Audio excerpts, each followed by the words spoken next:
बदलापुरातील आदर्श विद्यालयावरती कारवाई करणार सरकारची हायकोर्टात माहिती घटना लपवल्याबद्दल शाळेवर कारवाई करणार असल्याची माहिती।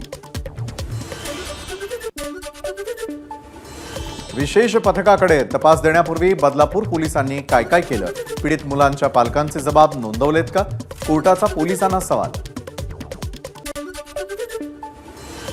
इतक्या गंभीर प्रकरणामध्ये पोलिसांचा हलगर्जीपणा अक्षम्य, आम्ही खपवून घेणार नाही, आदेश देताना मागे पुढे पाहणार नाही, कोर्टानं पोलिसांनाही फटकारलं। बदलापूर प्रकरणी पुढील सुनावणी मंगळवारी होणार, गुन्ह्याची केस डायरी आणि FIRची प्रत सादर करण्याचे कोर्टाचे निर्देश।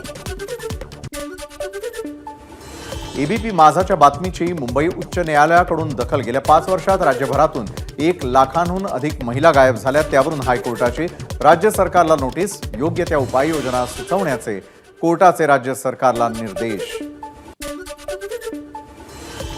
बदलापूर प्रकरणामधील आरोपी अक्षय शिंदे निर्दोष असल्याचा कुटुंबियांचा दावा, घटनेनंतर घराची तोडफोड आणि मारहाण केल्याचाही कुटुंबियांचा आरोप। भिवंडी क्राईम ब्रांचचे अधिकारी बदलापूरच्या शाळेत दाखल, अधिकाऱ्यांकडून पुरावे गोळा करण्यास सुरुवात।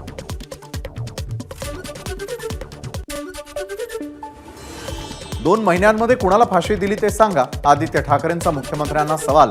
महाविकास आघाडी सरकारनं केलेला शक्ती कायदा 3 वर्षांपासून प्रलंबित ठेवल्याची आदित्य ठाकरेंची टीका। सर्व शाळांमध्ये गुड टच बॅड टच उपक्रम अनिवार्य करणार, बदलापूर अत्याचाराच्या घटनेनंतर सरकारचा निर्णय, शालेय शिक्षण विभागाशी चर्चा करून उपक्रमाचा आदेश काढला जाणार। 25 ऑगस्टला होणारी MPSCची परीक्षा पुढे ढकलली, त्यामुळे पुण्यातील MPSC विद्यार्थ्यांच्या आंदोलनाला मोठं यश, परीक्षेची नवी तारीख लवकरच जाहीर करणार MPSC आयोगाची माहिती।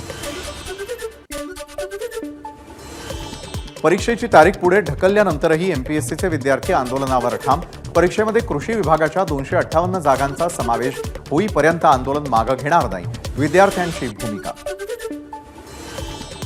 पुण्यामधील MPSC आंदोलक आणि पोलिसांमध्ये हुज्जत, कृषी विभागाच्या 258 जागांबाबत नोटिफिकेशन येईपर्यंत विद्यार्थी आंदोलनावर ठाम। पुढील 5 दिवसात परीक्षेच्या नव्या तारखेबाबत नोटिफिकेशन जारी करा, ऑक्टोबरच्या आत परीक्षा घ्या, रोहित पवारांची मागणी। जोपर्यंत नोटिफिकेशन येत नाही तोपर्यंत एकजूट अशीच ठेवा, रोहित पवारांचं MPSC आंदोलक विद्यार्थ्यांना आवाहन।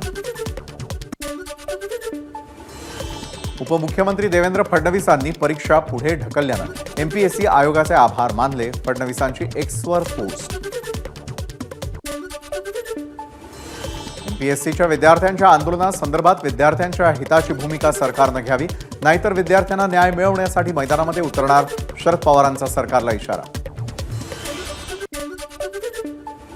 तरुणांच्या हक्काची संधी हिरावून घेण्याचा अधिकार सरकारला कुणी दिला, MPSC आंदोलनावरती खासदार अमोल कोल्हेंची Xच्या माध्यमातून प्रतिक्रिया।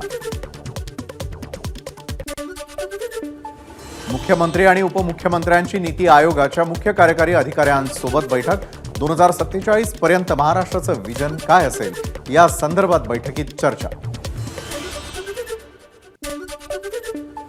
मुलींवरील वाढत्या अत्याचाराविरोधात नागपूर काँग्रेस युवा मोर्चाचे फडणवीसांच्या घराबाहेर आंदोलन, आंदोलनाच्या पार्श्वभूमीवर पोलिसांकडून फडणवीसांच्या घराबाहेरील सुरक्षेत वाढ। नागपूरच्या कामठी भागात 8 वर्षीय चिमुकलीवर शेजाऱ्याकडून अत्याचार, 55 वर्षीय आरोपी धनीराम वासनिक याच्यावर पॉस्को अंतर्गत गुन्हा दाखल, चॉकलेट देण्याच्या बहाण्यानं आरोपीचं कृत्य। मनसे प्रमुख राज ठाकरे यांनी गडचिरोली जिल्ह्यामधील प्रमुख कार्यकर्त्यांसोबत घेतली बैठक, जिल्हाध्यक्ष, उपजिल्हाध्यक्ष, शहर प्रमुखांसह प्रमुख महिला पदाधिकारी बैठकीला उपस्थित।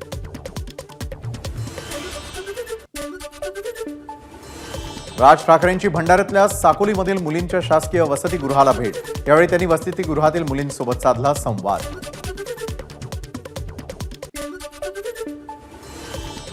भंडाऱ्याच्या साकोली विधानसभा मतदारसंघात काँग्रेस प्रदेशाध्यक्ष नाना पटोलेंच्या विरोधात भाजप नवा चेहरा देण्याची शक्यता, संघाच्या विदेश विभागाचे माजी सहकार्यवाह डॉक्टर सोमदत्त करंजेकर यांच्या नावाची चर्चा। 23 ऑगस्टला मुख्यमंत्र्यांच्या वर्षा निवासस्थानी घुसून शेतकरी आत्महत्या कशा करतात याचं प्रात्यक्षिक दाखवण्याचा रविकांत तुपकर यांचा इशारा, तुपकरांना बुलडाणा पोलिसांकडून नोटीस जारी। नागपूर महापालिकेमधील आरोग्य विभागाच्या सुपरवायझरकडून ड्रग्ज तस्करी गोपनीय माहितीच्या आधारे नागपूर गुन्हे शाखेची कारवाई, चौघांना अटक. भंडाऱ्याच्या नाकाडोंगरी परिसरामध्ये सुमारे 1.5 तास पावसाची जोरदार हजेरी, पाथरी गावातील अनेकांच्या घरात शिरलं पावसाचं पाणी. नाशिकच्या इगतपुरी तालुक्यामधील घोटीमध्ये लाडकी बहीण योजनेचा लाभ मिळवण्यासाठी महिलांचा रात्रभर बँकेबाहेर मुक्काम, बँक प्रशासन सहकार्य करत नसल्याचा महिलांचा आरोप. बदलापूर आणि पश्चिम बंगालमधील घटनेविरोधामध्ये संगमनेर शहरातील विद्यार्थी रस्त्यावर, आरोपीला फाशीची शिक्षा देण्याची विद्यार्थ्यांची मागणी. परभणीच्या जिंतूरमधील निवळी प्रकल्प ओव्हरफ्लो, जिल्ह्यामधील पहिलाच प्रकल्प ओव्हरफ्लो झाल्यानं दुष्काळी वातावरणामध्ये दिलासा, जिल्ह्यामधील 1500 हेक्टर शेती सिंचनाखाली येणार. मुंबईमधील सर्व रेल्वे प्रवासी संघटनांचं सफेद कपडे घालत प्रशासनाविरोधात आंदोलन, रेल्वे प्रशासन एक्सप्रेसला प्राधान्य देत असल्यानं लोकलला उशीर होऊन दररोज लेटमार्क लागत असल्यानं प्रवाशांचं आंदोलन. फेरीवाल्यांवरती कारवाईसाठी मुंबई महापालिका 118 परवाना निरीक्षकांची भरती करणार, मनुष्यबळाअभावी या कारवाईमध्ये सातत्य ठेवणं अवघड असल्यानं पालिकेचा भरतीचा निर्णय.